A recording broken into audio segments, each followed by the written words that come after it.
Someone made this house before these things, and they might have made stairs, and they might have used nails, and one of them might be bent. The end. Stop talking about nails!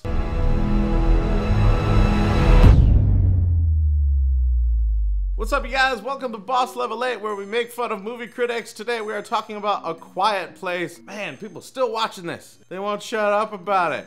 So we're gonna take a look at Sean Byrne's review of this horror flick directed by John Krasinski and with Emily Blunt in it. I'm curious as to what he's gonna say. People have been really liking this movie. We're gonna read it together for the first time. But before we do that, if it's your first time here, hit the subscribe button and the little bell right next to it if you like what you see. And let's just jump into this review and see what's going on. Sorry guys, but I'm still hung up on that nail. I don't want to spoil this movie if you haven't seen it, but that's funny, and I agree. I very much agree. In John Krasinski's A Quiet Place, the director's star has ensconced his family in an outlandishly souped-up, semi-soundproofed farmhouse to stay safe from aliens that will swoop in and eat anyone or anything that makes even the slightest bit of noise. I will say that was an impressive bit of alliteration. Fuck you for making me read it, although it's not your fault that we do this show. But so far all you've done is given me plot, so let's move on. The house has been outfitted with a color-coded silent alarm system, a basement radio communications center, and all sorts of other accoutrements, French, that become even more impressive or just silly when one considers that they also must have been constructed in complete silence. I don't know, I felt like a lot of those things could have been done in complete silence. I also feel like a lot of those things, like, clearly things have happened. Like, it's not like everything was silent. Like, they had to figure this out. Not everyone knew right away that that's what was going on. There also were a lot more people alive. These things were explained if you look at, like, the newspapers, and there were explanations of what had conspired, basically. They had to figure out what was going on with these things that were going on. If you can't come up with an explanation for that one little thing, yeah, that's gonna ruin a movie for you. But it's a moment where you either have to figure out an explanation, suspend your disbelief, or not be so damn picky when you're watching a horror movie about, like, monster thingies. And yet, here in this house where footpaths have been painted to the floors for the purpose of avoiding creaky boards, there's a big, pointy nail sticking out of one of the cellar stairs that exists for the sole purpose of co-star Emily Blunt stepping on it at the exact moment when the screenplay requires her to. I couldn't let it go. That's why you couldn't let that go? That's pretty ridiculous. I thought it was because of, like, the difficulty of watching that scene and how the whole thing played out, but no, it's preposterous for a nail to be sticking out of a stair. Huh. I mean, I understand what you're saying with, like, all of the things that they had done. Why wouldn't they think to not have that nail there? But we don't know when that nail started sticking out. We don't know how long they've been there. That could have happened the day before, because nails, staples, things like that eventually can come out of things. Otherwise, we would never see that. How did anyone miss this massive nail when they were fortifying the compound or just doing laundry? God damn it, you're just gonna make this whole review about the nail, aren't you? The whole thing. I have to sit here and keep explaining and be like, well, it's possible that while they were doing laundry, they didn't step near the nail. It's also possible that they're not staring at their fucking feet. Also, it doesn't make a sound. It was also bent over and she pulled it up. But it doesn't make a sound. They paint the footsteps because parts of the floor made sound. The nail is just there, not making sound. If the nail was like, fuck you, then yeah, the nail would no longer be there. What's a nail doing there anyways? Serving no function besides sticking. What do you mean, what's the nail? It's wooden stairs that were nailed. One of them got fucked up and was bent over. She pulled it up, now it's no longer bent up. Scene continues. Why do you need this explanation? The fact that you couldn't figure that out is incredibly sad. I want to know where you grew up and went to school, and I'm very concerned about their education system. I was raised by Wolf. Not like the animal, just some random dude named Wolf. He doesn't believe in nails, but man can he screw. Why would anyone hammer it into a stair that way in the first place? Because not everyone's perfect at hammering. Mr. Judge-a-roo. I'm looking over everybody's shoulder when they're trying to make stairs.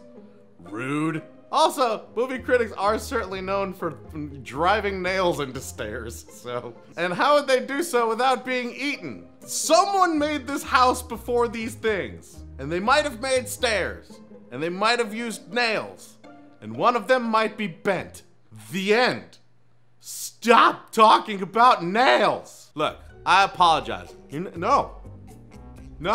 It's gonna take more than that, Mr. Critic, sir. I understand that playing logic cop is one of the lowest forms of criticism. I understand I'm shitty at my job, but I didn't know what to write this time. And nitpicky sites like Cinema Sins drive me crazy too, so I basically plagiarized them.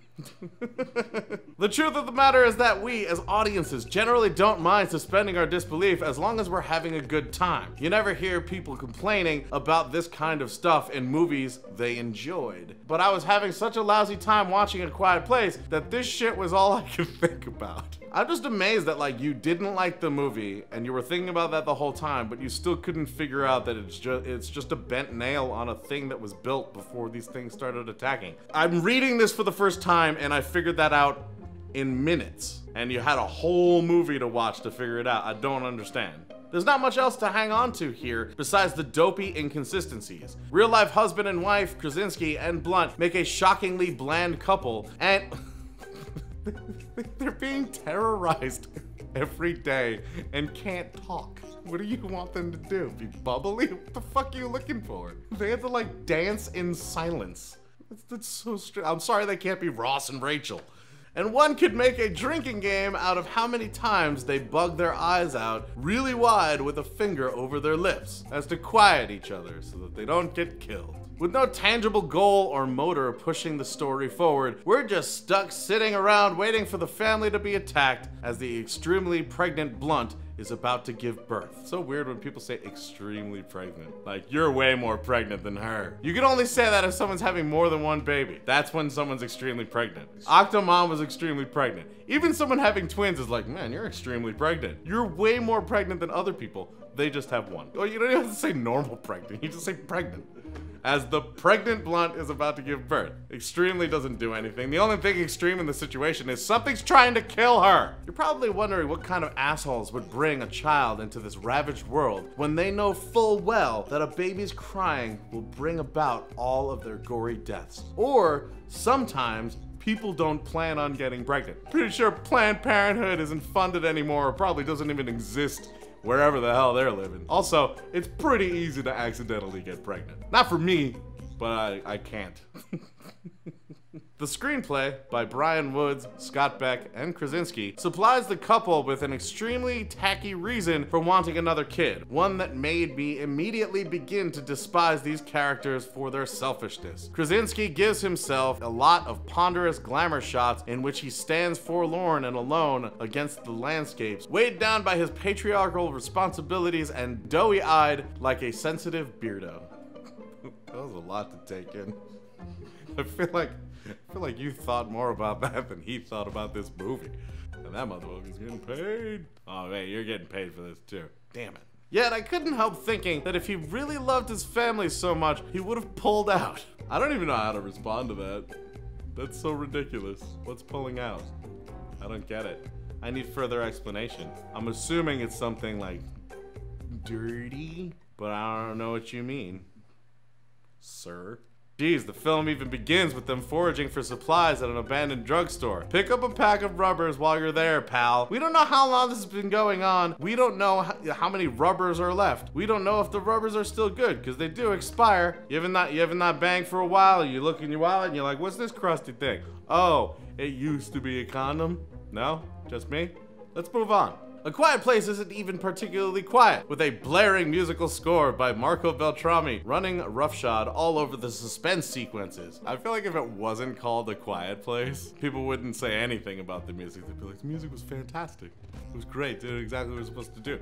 I think just because it's a quiet place, it gives people like you an excuse to be like, well, it wasn't really quiet because there was music going on. That's not quietness, that's soundness.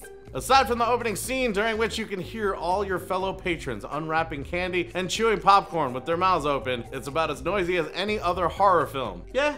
Although I do like the fact that it made people really uncomfortable to eat in the theater.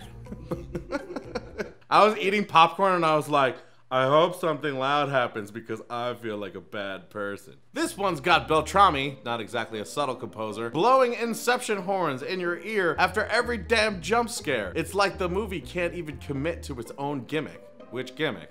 The Inception horns? or the jump scares, or the quietness, or the soundness? Which gimmick? I don't get it. And still, I can't get over that stupid nail. Ah! Yes, there was a nail in wooden stairs. Holy shit. Did you guys see A Quiet Place? And if you did, what did you think of it? I personally thought it was a fantastic movie. I really enjoyed it, and I can thoroughly explain there being a nail nailed into wood. It's even in the name. It's usually why we use nails. What are you gonna do? We'd love to hear what you thought of this review and of the movie. Put it down in the comments and we of course will read them. We love to hear your thoughts on movies just in general. If it's your first time here, make sure you hit that subscribe button and the little bell right next to it if you liked our video. And until we see you next time, geek out and game on.